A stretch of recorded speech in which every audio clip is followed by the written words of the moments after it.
Wow. Did you just hit play on this episode because you wanted to hear how I got fired, quit, laid off, and changed careers? You're so mean. I'm just kidding. I'm sure you probably opened this episode because maybe you're going through a hard time right now, or maybe you've been through a hard time before and you want to hear some real talk from someone that not just survived it, but thrived it. And from all of these experiences I listed in the podcast episode title that happened to me, there was one thing in common for all those experiences. I remember starfishing on the floor, crying, feeling like I was a failure. Yet now I realize all those failures has actually made me the human I am today, recording this episode. And yes, despite all these amazing awards and accolades, it's my relatability as a human that's allowed me to connect with others, whether it's loved ones, friends, and even clients. And in this podcast episode, I'm actually being interviewed by Lisa Gillette, the host of Grace, Grit, and Getting It Done. So I'm excited for you to hear me in this hot seat. And before we hit play, be sure to please hit that follow button. All right, let's drop the beat. Hey, I'm Elaine Lou Cartas. I'm a business and career coach for women of color and allies. LA Weekly awarded me the #1 thought leader, and Apple News named me one of the top 5 business coaches. Done doing the most as a woman of color or ally, and you want to create your own definition of success and happiness? Well, grab your coffee, tea, or boba, and let's do some business and career real talk. What does it take to be a true leader? What are the critical skills, qualities, the mindset needed to become a transformational leader? And how can women leaders, particularly women of color, address the unique challenges of systemic gender bias and racial discrimination they will inevitably face as they advance in their careers? How can they step into a role of higher leadership without sacrificing their well-being? Fortunately for us, my guest today has the answers to these questions. Elaine Lou Cartas helps heart-led, high-performing women leaders create a legacy defined by their own terms. Elaine has supported over 500 women leaders in 24 countries, coaching them to create an aligned, purposeful legacy in their professional and their personal lives. Elaine's high-level leadership coaching skills have also led to significant financial success for her clients, including multi-6 and 7-figure corporate incomes. Elaine has been featured in Forbes, Digital Marketer, Money, Business Insider, and HuffPost, to name just a few.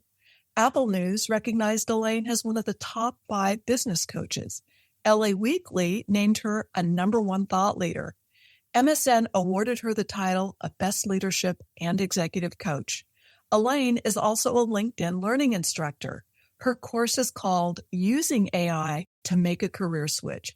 And she's got a second course on the way, Identity Crisis, How to Realign Your Career with Your Life. Elaine, you are a rock star, and I want to personally thank you for all you're doing to empower women leaders of color and helping them advance in their careers all the way into the C-suite. Elaine, welcome. Thank you so much. Also, for those that listen to that incredible bio that are just like, oh my gosh, this woman. I just want to remind people that I have failed. So I've also been fired 3 times. I've quit twice. I've left a job with no savings. So just know that I have had my fair share of beautiful mistakes. I love that because before we get into the questions, I just want to throw out one question: growth mindset, because you so embody it. It's Thank you. A mistake, but it's taking a situation where you go, wow, that didn't really turn out the way I thought it would, and then making it a triumph. I mean, just talk to me about your mindset, please. Oh gosh, a lot of therapy. Coaching, I mean, it was interesting. I was doing another interview with another podcast host.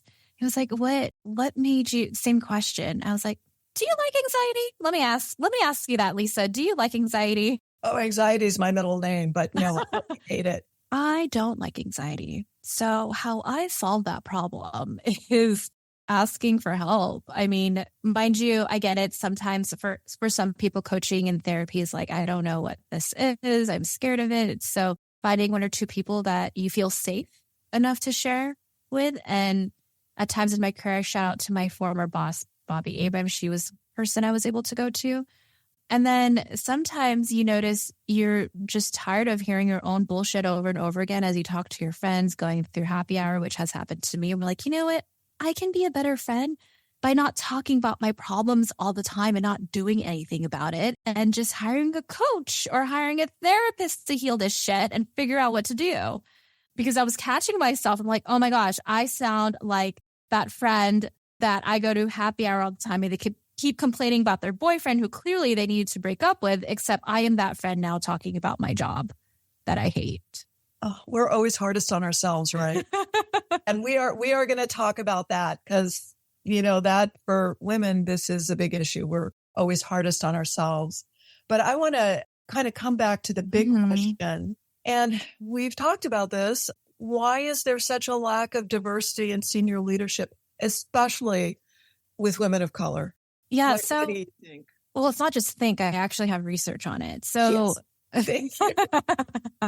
So I was just interviewed by Huffington Post. There was a recent article and research done in partnership with McKinsey and Company, as well as Lean In, which is Sheryl Sandberg's nonprofit that helps women move up in C-suite and leadership. And for every 100 men promoted to manager, there is only 87 women who get promoted and less for women of color.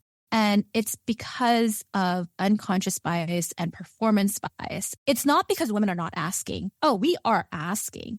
It's just the unfortunate thing is that for companies or people in leadership, when they see men are assessed based off of what they could do in the future, and women are based off of what they've done in the past.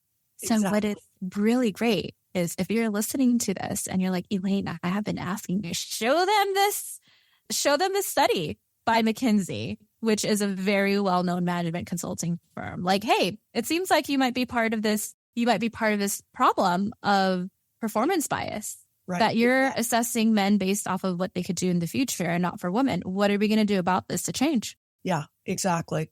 Well, it's really tough when you look around and you see everybody in the C-suite is either named Bob, Dick, John, or Mike. They happen to be Caucasian. They happen to be between the ages of, say, 35 to 55. So if you're a woman and you're a woman of color and you even get near the C-suite, you know, in order to be there, you are really good at your job. Because you didn't get there by, hey, let's go play golf, or, hey, I really like you, let's go have a beer.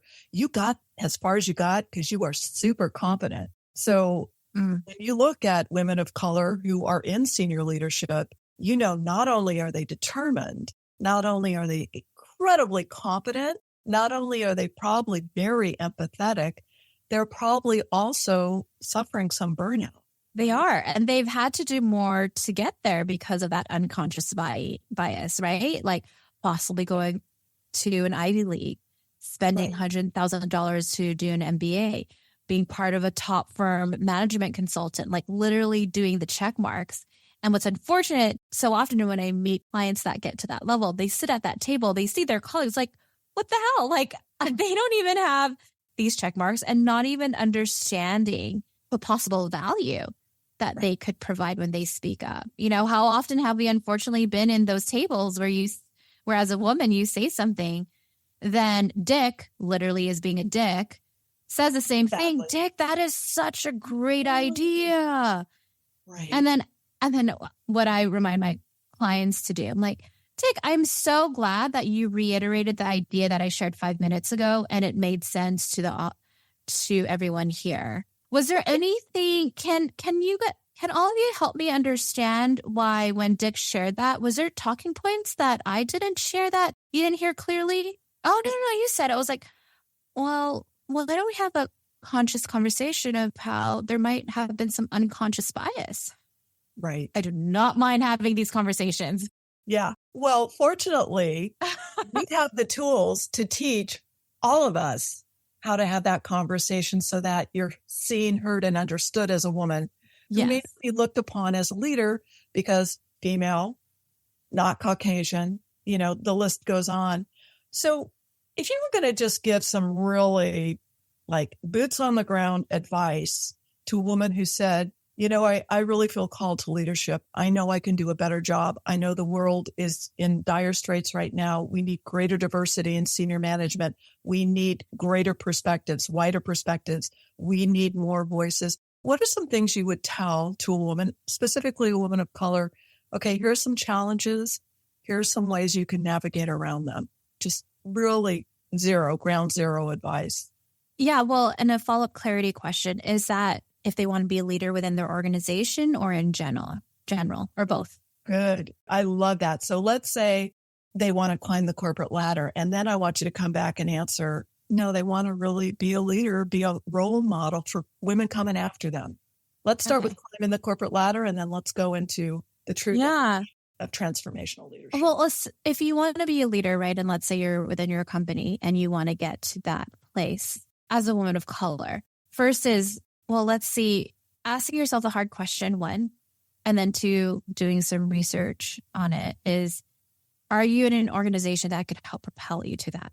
So how did you figure that out? Okay. Well, one is, do you feel safe? Like, do you psychologically feel safe to have a direct conversation with your supervisor or other leaders?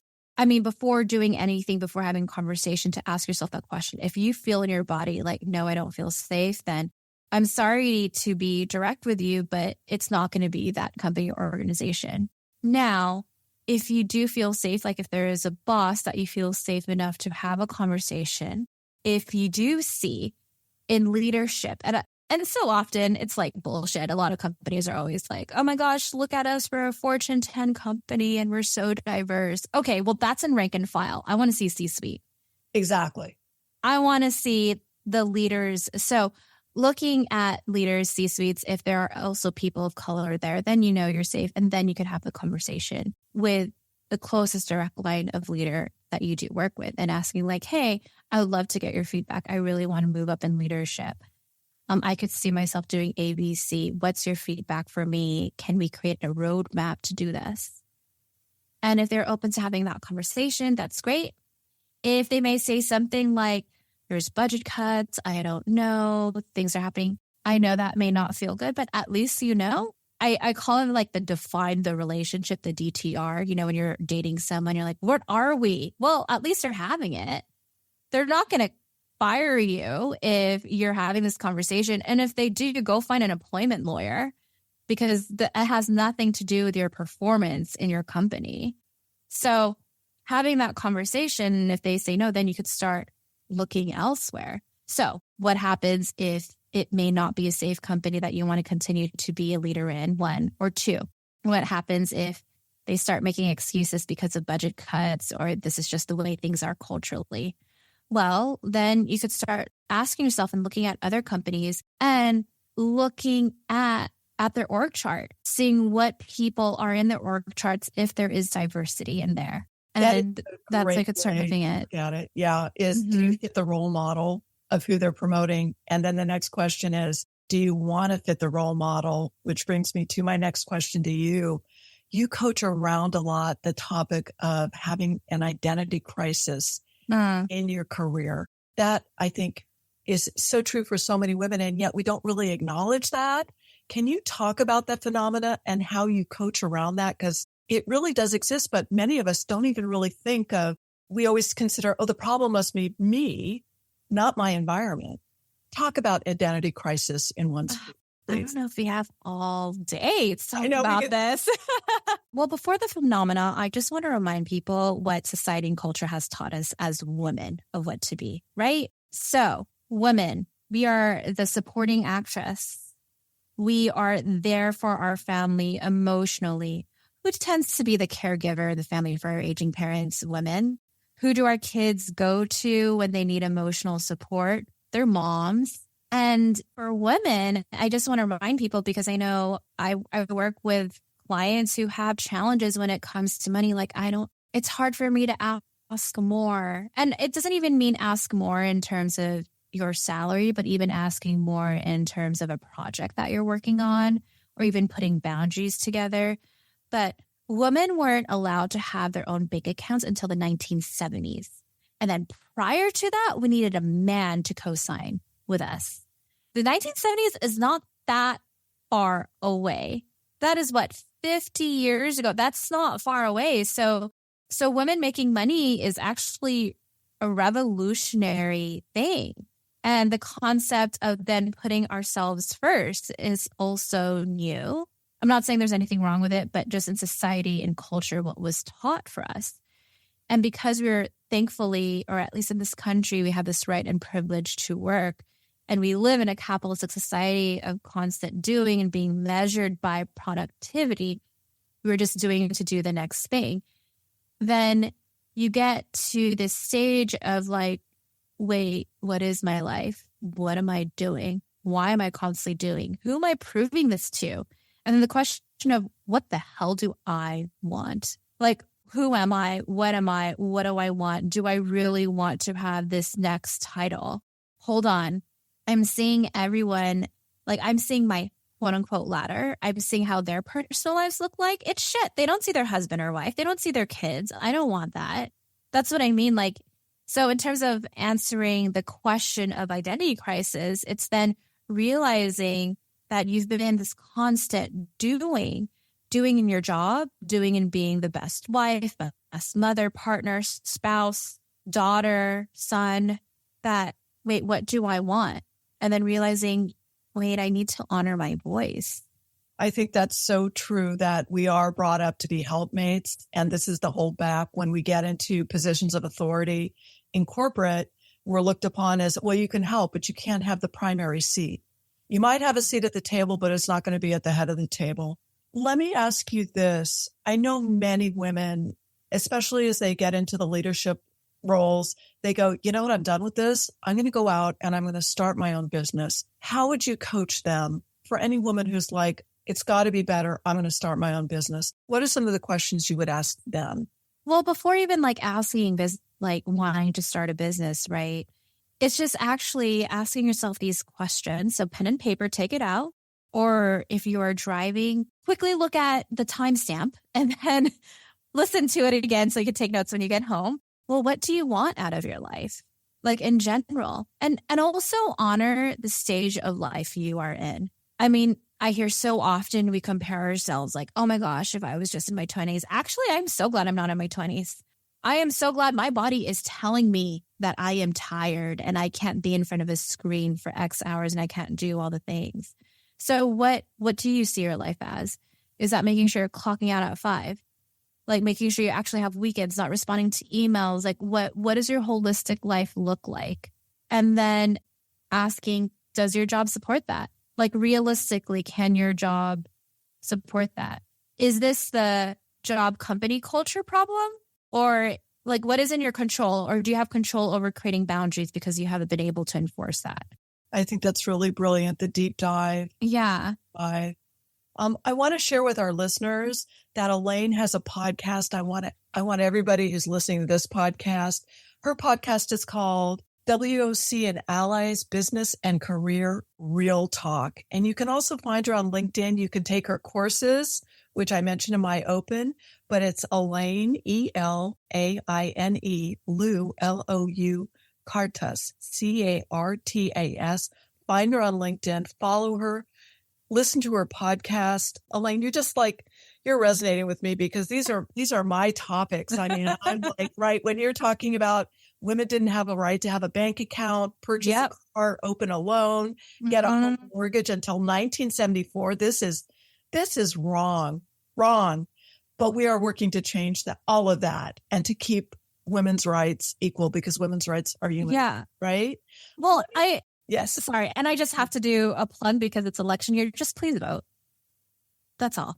Thank you. Thank you. Well, this is a great segue into what you were doing before you started coaching, because you had a very interesting career, and talk about working in a male-dominated environment. Wow.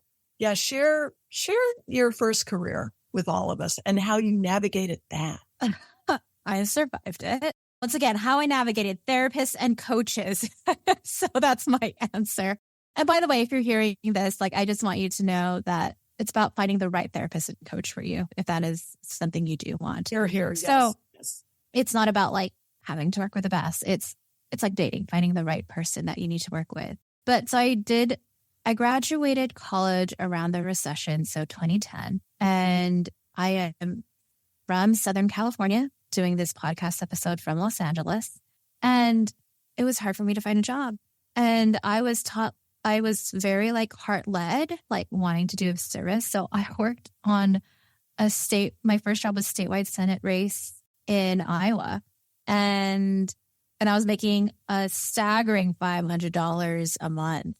But it was actually a wonderful experience. I was an organizer. I was doing 300 calls a day, organized 157 volunteers in 6 months. So I learned rejection really quick. I learned how to build the empathy, the relationship building.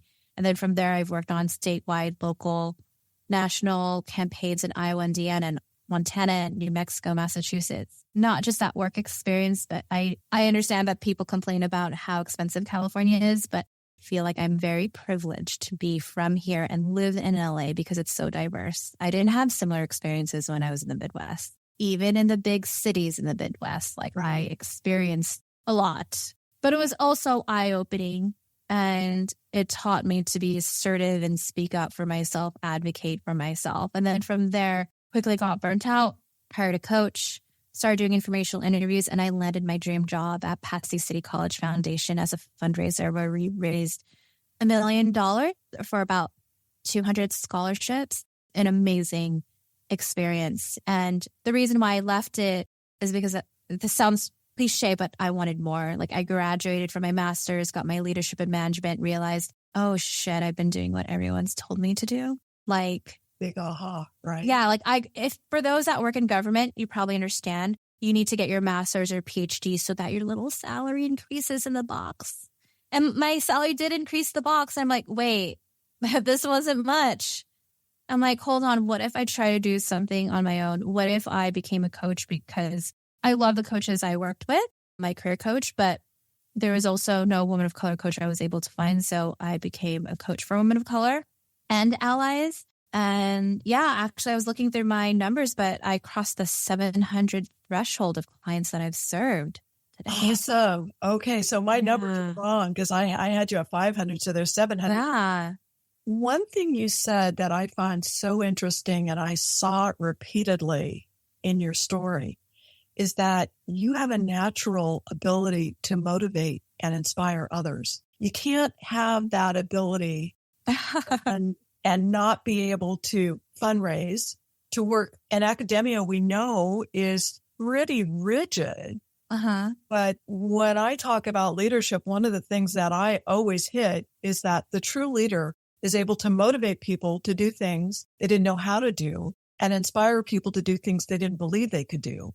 And even though you're not using those words, that's exactly what you were doing in your career leading up to coaching. So it makes complete sense that you're now an extremely successful business owner, coach, empowering coach, and you're helping women of color to be leaders, to step into this environment, which is not always user-friendly. It's not. Yeah. It is not. So I just want to talk a little bit more about you and your journey. What was the biggest challenge you faced, and how did you navigate beyond it?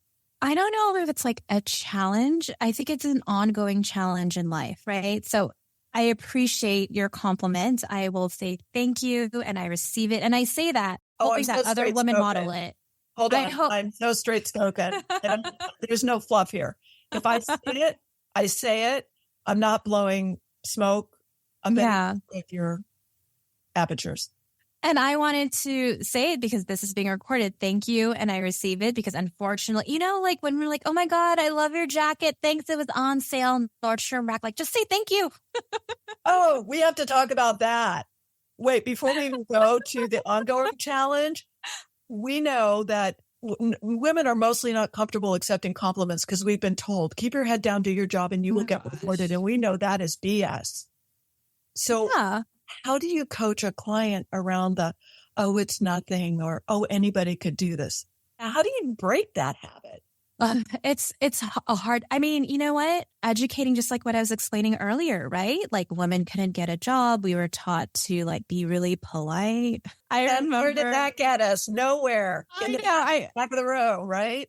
I'll just share a hilarious story and then I'll talk. I think you asked me a question about motivation. If you can't tell, we are just having a ball with this podcast episode. And alcohol involved either. No, this is completely water. Come on. Completely sober. I am drinking non-caffeinated tea.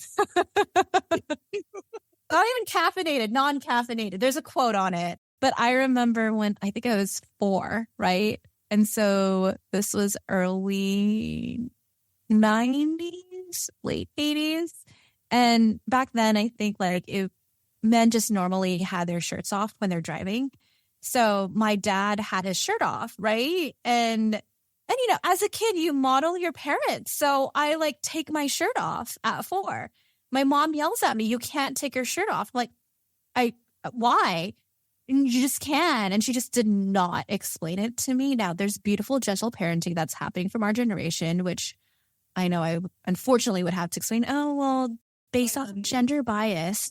So my mom never explained it to me. So I was just having a tantrum. So it's just, it's just hilarious. Just you see how society and culture is in this stuff. So it's like, actually just say thank you and own it. Because when you have your annual review, when you're going to ask for a raise, you have to showcase what have you done in the past year? And so an action item for everybody, if you don't have this yet, I know people have different terms for it, but I'm going to call it what it is. Have a brag sheet, an ongoing brag sheet of everything that you have done. Yes. And then right before your annual review, print your job description, print that brag sheet, showcase how you've been doing all of it and above. And if you realize, oh shit, I'm doing 2 jobs, print up job descriptions from other companies you're doing. And hey, just help me understand. Thank you for the past 3 years. I've been able to accomplish this, exceed goals, this, but it seems like I'm also doing another job. I want to show you other competitors where they have other positions doing this. Exactly. So can we talk about how I can have a raise? Or maybe you don't even want a raise. Maybe you're just I should not be doing this job. Can we talk about how we could have another role of doing this instead? No, okay, well, let's talk about how we can have a raise and then decrease my responsibilities because I'm doing 2 jobs. Right. Going back to the inspire and the motivation, what I've done about challenges, going back to the original question, it's funny you were giving me that compliment, which I've received, because I was thinking about when I was starfishing on the floor crying when I found out that I didn't receive, because I was an interim fundraising manager at Pasadena City College, so I had to apply for my own job. My boss, who I love, Bobby Abrams, shout out to her. She just got a new job at Santa Barbara Community College Foundation. Mm-hmm. Anyways, so I had to interview for that job, didn't get it. So I was starfishing, crying. And then I will be honest. You know this, Lisa. There are times in my business where I'm like, what the hell?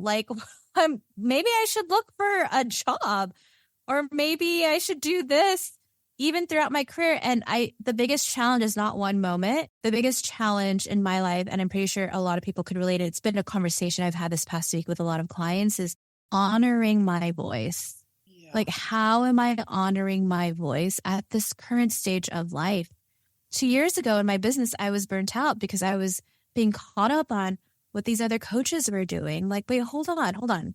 What do I want to do? I just want to serve. I don't need to rent a Rolls Royce and pretend that I'm like the other coaches. I just want to serve my clients and let me just have my client results speak for themselves. If you check my LinkedIn out, I have incredible results. Yeah. Legacy leader. I know what you're thinking. Elaine, you have such good stuff here. I want more. So if you want more tips and advice for your business, career, and life, sign up for my Gifts and Gifts newsletter at elainelu.com/join. That's JOIN. And here's 3 things you'll get when you join, because I'm like Santa Claus. I love giving. Number 1, funny gifts, because who doesn't love memes and pop culture references? This newsletter is so fetch. Number 2, receive actionable gifts. That's business, career, and life tips that you can start doing today. Third, the gift of me. Not only do you get my wins, but also my failures, my reflections. My Gifts and Gifts newsletter is like an up-to-date diary. Think Zynga or Life Journal for my fellow millennials, where I share vulnerable stories, relatable mistakes, and important life tips like what to watch on Netflix, like when's the next Bridgerton season. So if you're ready for those fun gifts and actionable gifts to create a more sustainable life, then join my newsletter at elainelu.com/join. That's JOIN. All right, let's get back to the episode. And for everybody listening, 1, I always say this, you don't have to do it alone if you want to advance in your career or start your own business. Get an expert. And 2, ask them what their process is and how many clients have successfully followed it to achieve the results that were promised for everybody. Because coaching is, Also, yeah, please add. You got another. No, I want to add, I'm going to warn you, I'm going to make you laugh and it's going to be inappropriate, but I know you'll put the explicit E. So Lisa and I were just talking about it, but a huge problem, I will just be transparent in this coaching industry, is seeing these big names, right? And then they're all self-promoting. Like I just had a client who worked with one of them, not sharing the name.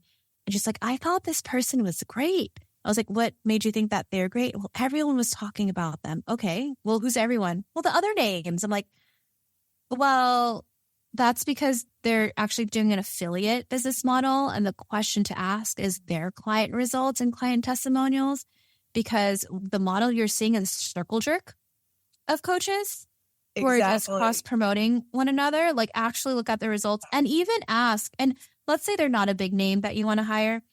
Whatever coach, whether it's even me or Lisa, ask, hey, can I talk to one of your clients? I remember asking that from a coach that I was considering to hire. Like, oh, I don't do that. I'm like, red flag. Big red flag. They're not willing. Because, that was the confidentiality issue. Yes. Agreed. And definitely, but and we would ask our former clients for permission if they could talk, of course. Of course. But you know what? There's the client, the potential client is not asking, what did you talk around? The potential client is asking, did you get the results you were promised? Where were you? What did you need help with? And did you get the results you were promised? The potential client is not saying, oh my God, so HR saw that you got slapped at the ass by the chairman of the board and they did nothing. They're not asking those questions. By the way, that did happen to me. Not that I'm sharing it.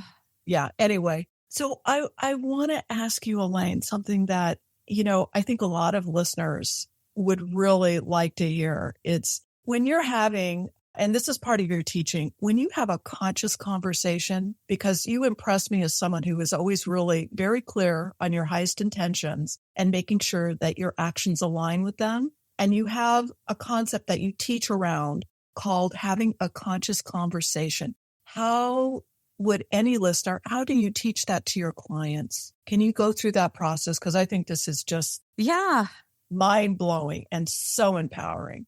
Well, let me first explain what conscious conversations is. So conscious conversations, just think of it as another term of difficult conversations that we often want to avoid. And so I know we're talking conscious conversations in a way of career and professional. But if we think about it personally, if you're in a relationship with your partner and something has happened, you have that conscious conversation. And then usually what happens is some like amazing lovemaking. Well, I'm not saying that's going to happen at work, but like what I'm trying to say in the personal life is when you have that conscious conversation with your partner or romantic partner, you end up having this common understanding of one another. Like, oh, that's why they react the way they do. They were raised this way, or I didn't see it from their perspective. So I just want to share that personal analogy because it kind of helps with work.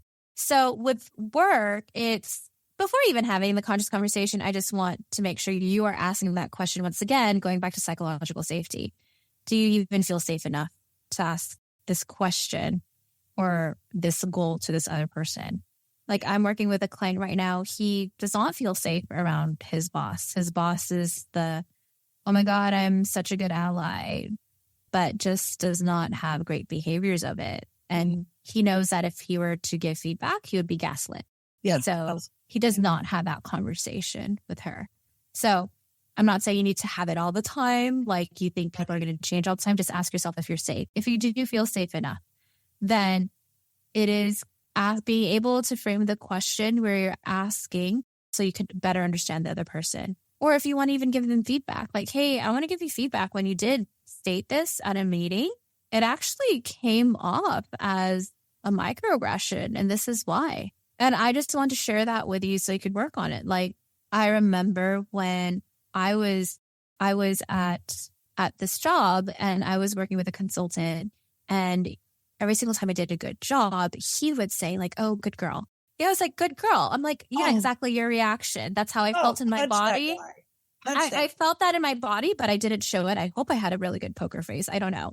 And I told my boss, who I respected, like, hey, I just want to let you know, Dick. I want to let you know that that's not his name. That's not his real name, but we're going to use this name. Yes, we are. Yes. It does fit him. I just want to let you know that Dick would always say good girl when I do something great, and it's just condescending and makes me feel like a dog. And he was like, okay. And then my boss didn't do anything about it. Well, at the same time, I know that my boss at the time is not responsible for providing that feedback. And I reflected, you know what? I think I need to give them feedback. Yeah. So there was a meeting, and a group meeting. And I just told Dick, like, hey, Dick, do you mind if you stay after? I want to talk to you about something. Mm-hmm. So everyone left, the door closed. I'm like, you know, Dick, I really appreciate you us working together. And mind you, I've never had any issues or challenges with Dick. Mm-hmm. So that's what I want to share. I felt psychologically safe with this person. So I let him know, hey, when you say like good girl, it comes off condescending and it makes me feel like I'm a dog. And he had this light bulb moment. He's like, oh my God, I never realized that. Whenever I worked with young women like you, I would give that compliment, or I thought it was a compliment. And mind you, that's another step, being unattached to the results and the response. That is another step. Which is important, right? Yeah. And so he took the feedback. He said, thank you. And he stopped saying it. And at the time, I want to say he was in his 60s when I gave this feedback to him. But what that made me realize, like, oh my God, he's had a career for 40 years. He's obviously worked with other women. He's said this before, and no one has shared this with him. And I was probably the first one that shared that with him, and he's changed that behavior. Like, it was actually eye-opening, the importance of having a conscious conversation, right, of being direct with someone if you feel psychologically safe with someone. Right. And that is the criteria. But how interesting, though, that you were able, once you knew, okay, I can have this conversation, to say it. And that kind of speaks to all our listeners. If you do feel psychologically safe and you make a comment, you can make things better, not only for yourself, but for every woman following after you. Because here's a 60-year-old guy who thought he was doing something supportive. And until he was told, he didn't realize how it really sounded, how it really did. So for many women who might be listening at this point, I know a lot of us, and I've fallen into this too, where it's like, I'm tough, I can handle it, I'm just going to brush it off. I'm just going to make a comment like, oh, dude, that's a stupid comment. But when you can actually say something and make a difference for every woman coming after you, kind of empowers all of us to go ahead and say that thing we're a little uncomfortable saying. But to Elaine's point, if you don't feel psychologically safe, there's no upside. Yeah, there's no upside.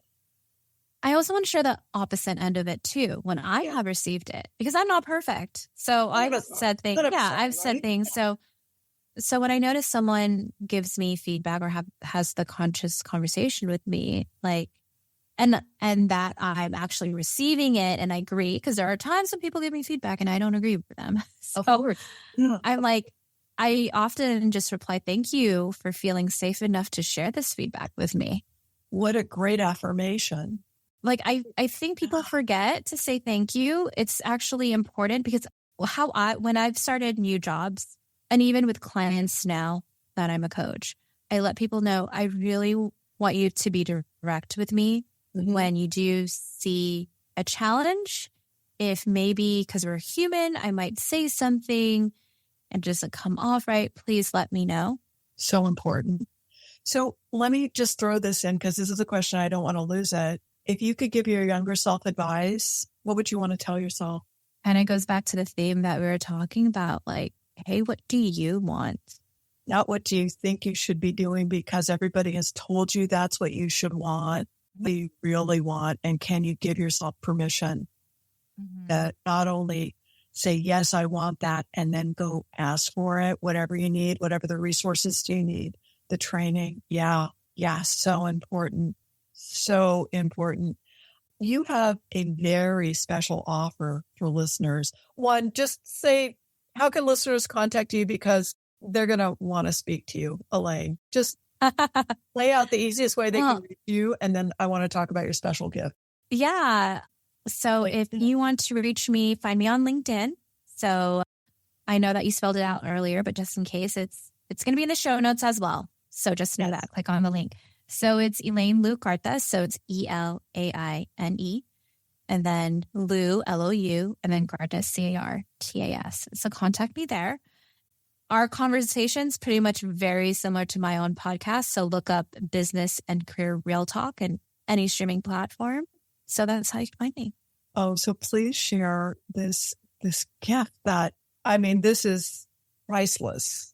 Talk about the gifts that you're offering. So if you are possibly interested in wanting to work with me, I always do a complimentary call. So if you want to schedule a career audit call with me where we look at your goals and challenges and I give you at least 3 aligned actions towards your career, you could schedule a call with me at elainelou.com/call. That's ELAINELOU.com/call. That is one of the biggest gifts because we know so many times, and we talked about this before we actually started recording. There are many people out there who are calling themselves coaches who have no real leadership coaches who have no real leadership experience. Let me just call it out. And I see that a lot. Yeah. And I know that you were in positions where you led teams, you were responsible for big budgets. Anybody who is good at cold calling, God, my hat's off to them. But you have been in very important leadership roles. And we know a lot of coaches, when you get on a call with them, it's kind of nice and you walk away and go, well, what did I get? But to walk away from a call and to actually have 3 action steps that you can actually start making the change and creating a difference and understanding what it is you really want to do with your life. Oh my God. I just thank Goddess. That's all I can say. If there was one message that you really wanted listeners to understand from our conversation today, what would that message be? You get to define your own definition of success and happiness and be okay that it will continuously evolve. Yeah. So if I would paraphrase that, it's stop the self-judgment. Oh my gosh, we haven't talked about the inner critic. The old voice that shows up at the most inopportune time. The itty bitty shitty committee. That's what I call it. That's the one. That's the one. Some people refer to it as imposter syndrome, which is kind of a subset. But I want to share with all listeners, if you suffer from imposter syndrome, guess what? You're a high achiever because that voice wouldn't be so loud and cranky unless you were a perfectionist, driving yourself to always over deliver.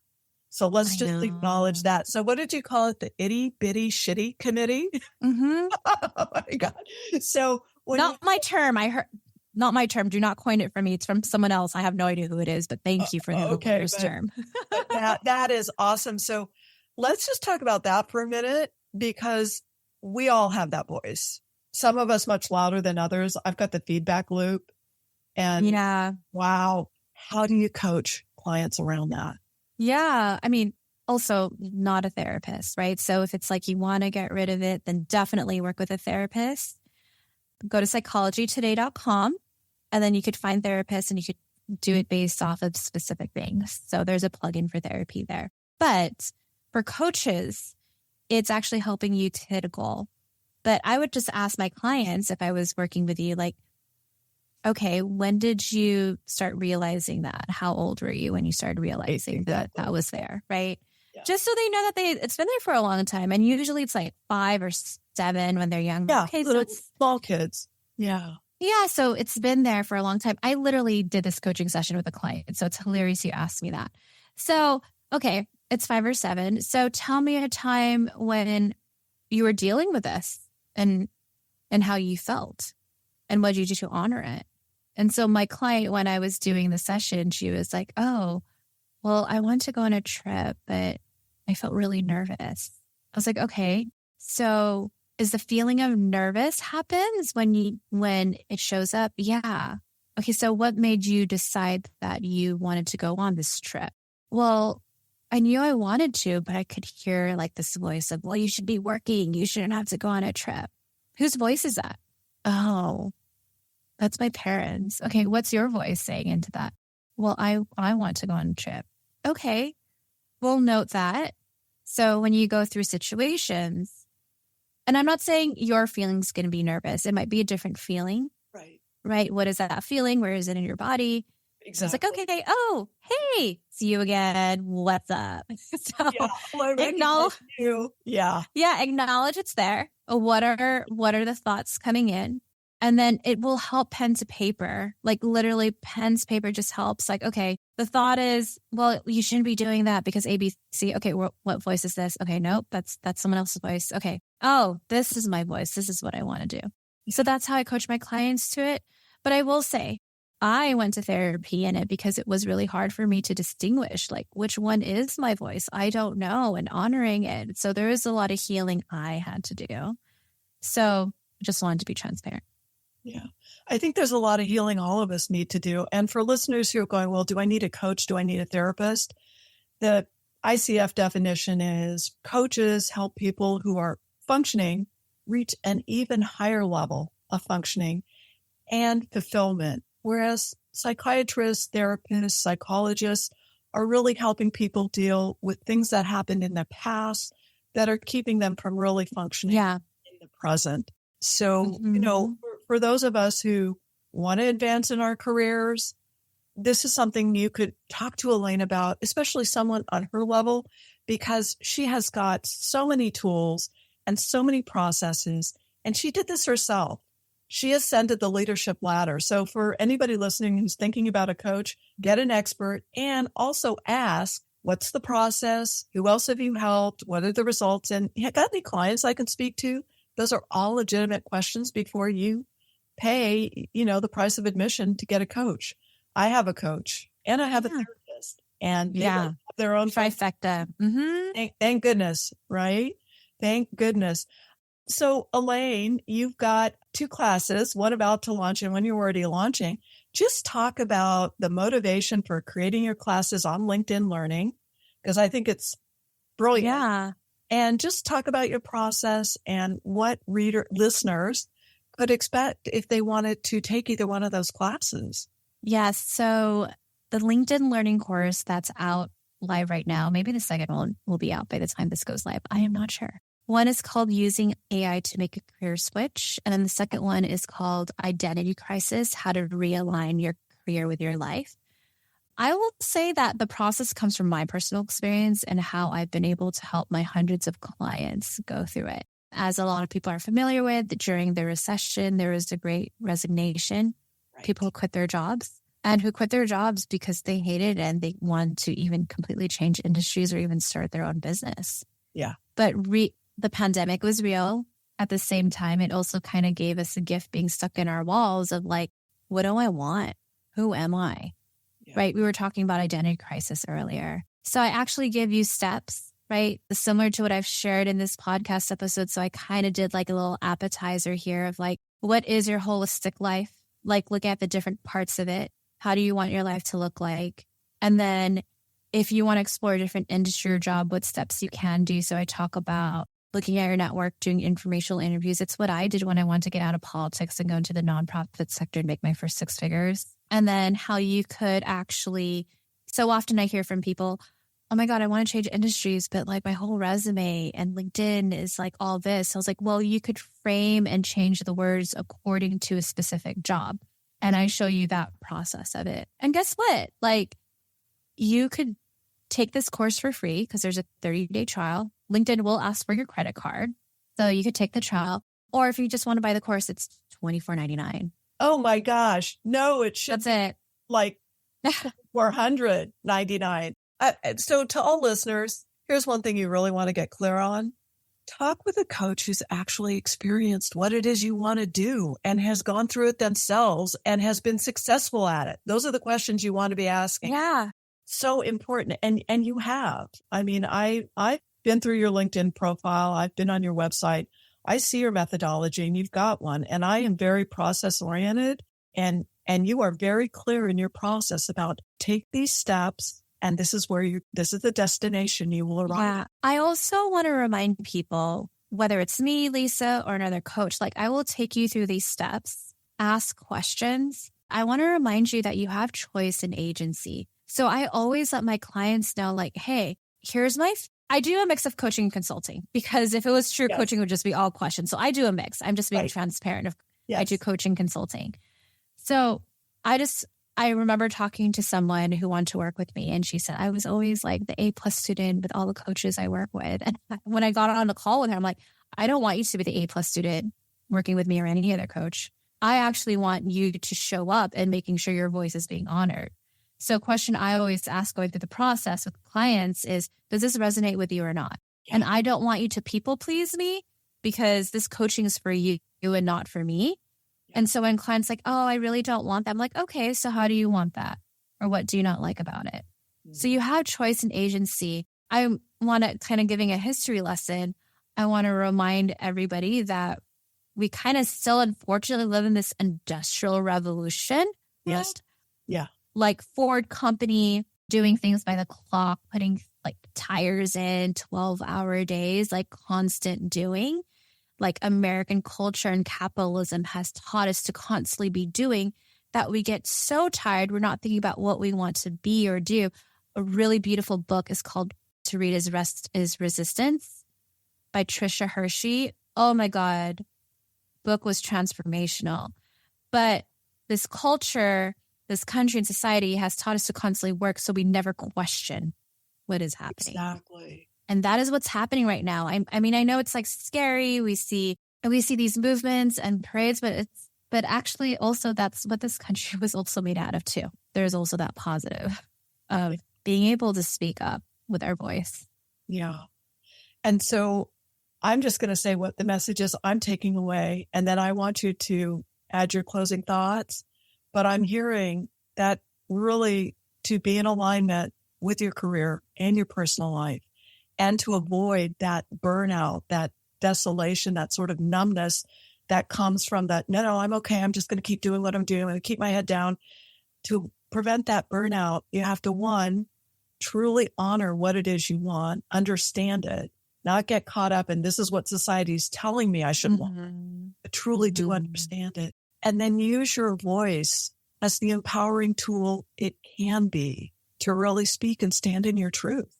I'd love to hear your closing thoughts because this has been by far one of my favorite podcasts. It has been. I mean, I could talk to you for like 5 hours. I really Well, if all of you really like this podcast episode, let Lisa know. So actually, Lisa, you already told me that I was going to come on again. Oh, you're totally coming on again because we have a lot more to talk about. Yeah. Closing thoughts. You know what? I mean, I've shared a lot of tips. I know Lisa has shared a lot of tips, not just in this episode and in this podcast. It is okay if something doesn't feel good for you. Like I actually want to remind listeners to feel in and ask yourself what you want. Like, for example, my boyfriend's like, why don't you like olives? I'm like, I hate olives. I will never like olives. I am anti-olives. It is just my thing. See, I know who I am, anti-olives. Now, didn't mean to get political in this podcast episode, but I know who I am, you know? And you stand in your convictions. And again, I want to say, and this is something I tell my clients, What is your highest intention? Are your actions in alignment with your highest intentions? Why do you think they're not? Or what are you doing to commit to make sure that they are? Yeah. And I'm going to be TMI right now. So, I mean, I am privileged that I do have my business. But for example, I was at the gym. I was planning to be there for an hour. I was there listening to your podcast episodes prior to hitting record for this. And I was planning to be there for an hour, but then I had cramps. I'm like, oh my gosh, I just stayed there for 30 minutes. And long and behold, Auntie Flo, aka period came, kind of knew it. But my body just couldn't. I was just like, I just don't want to. And that's how I honored myself, like a small little thing. So action could also be not doing. Action could be. Exactly. Giving yourself permission to say, I want a time out. Yeah. Which points to what you said just earlier about we're so part of that. We must be doing, and doing for others. And we put ourselves and our own needs at the very back of the line. Boy, that's a topic for next time when we talk. Oh, yeah. Thank you so much for having me on. Oh, this was my absolute pleasure. So for all listeners, find Elaine on LinkedIn. There are so many resources. It's Elaine Lou Cartas, Elaine, Elaine, Lou, Lou, Cartas, Cartas. You can also Google her website. Her website's on her LinkedIn profile. I mean, there are so many. It's just a wealth of resources. And I'm just really honored that you agreed to be on my podcast. And this was just an awesome episode. I mean, really, it was like so impactful. Oh, I'm so glad. I enjoyed it. Thank you for having me on. Absolutely my pleasure. Until we talk again. Yeah. So I hope you enjoyed listening to me as an interviewee where I shared my lessons, mistakes, and failures. And if you found this episode helpful, here are 4 things you can do if you feel called to do them. Number 1, please leave a 5-star rating and review. That would mean a lot to me and my team. My team and I created this podcast for accessible education for women of color and allies. And each episode takes about 4 hours to create. It takes me 1 hour to prep and another 30 minutes to 1 hour to record. Then my team spends another 2 hours to edit and market. Number 2, because I care about accessible education, share this with a friend who's going through a hard time, and they need to hear from someone that made it through the breakdown to a breakthrough. Number 3, don't forget to hit the follow button, because when you do, it lets the interwebs know how important this podcast is to women of color and allies like you. And number 4, if you would like to create and realign your career or business by your own definition, and you want to work with me, who's gone through it all, the mistakes and the successes, then schedule an introductory legacy business and career review call at elainelu.com/call. I only work with 24 clients at one time to ensure each client receives the results they deserve. So schedule that call at elainelu.com/call. That's ELAINELOU.com/call.